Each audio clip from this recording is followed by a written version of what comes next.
Hi guys! Welcome back to my channel! And so, kung nakita nyo or napanood nyo yung previous vlog ko, which is yung how to fill out EN 400 application for naturalization. So, eto na yung continuation niya as promised.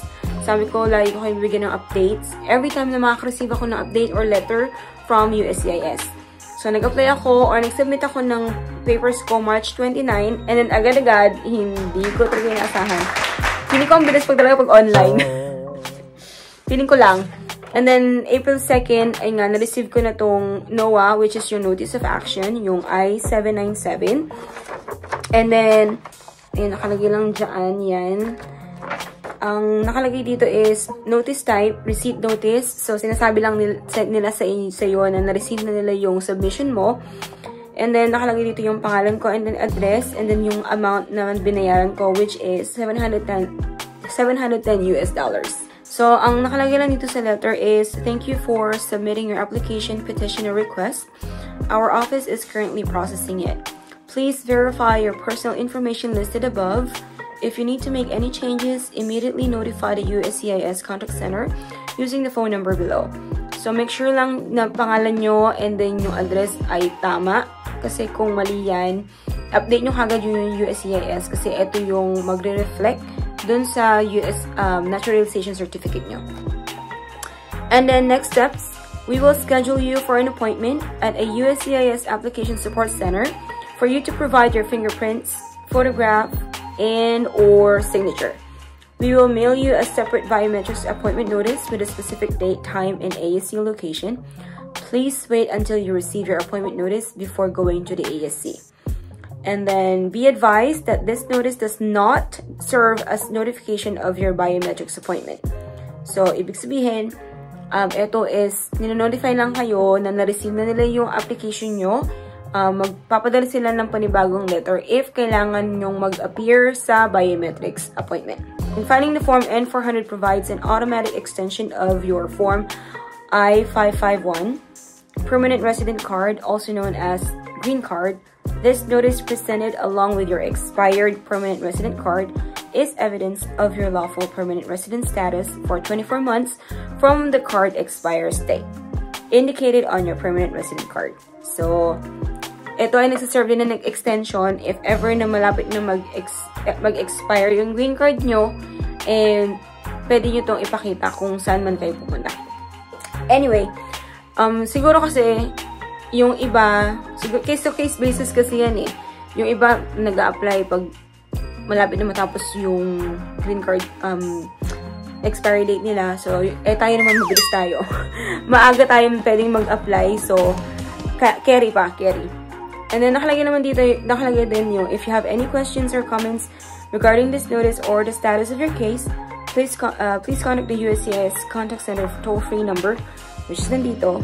And then for more information and to find study materials for the naturalization test, visit the Citizenship Resource Center at uscis.gov/citizenship. Actually, nag-aaral na ako since January. Dapat January pa lang mag-apply na ako pero hinaan ko pa kasi yung timeline eh. Mini-measure ko eh. Kasi ang nakalagay, ang timeline nila is, ang processing time nila is 5 months. Balak namin umuwi. So, ina-adjust ko yung months. So, ngayon pa lang ako nag-apply. Parang feeling ko, para magamit ko pa yung Philippine passport ko and pagbalik ko dito, tsaka pa lang ako magiging American citizen. Oh, diba? Kiniklaim na natin. Ayan. So, after which, April 4th, nagpadala ulit sila ng paper, ng document. Nakalagay dito. This is yung I-797C, Notice of Action. Ang nakalagay dito is, okay, U.S. Citizenship and Immigration Services has received your form. Hold on, pakita ko sa inyo. Ayan siya.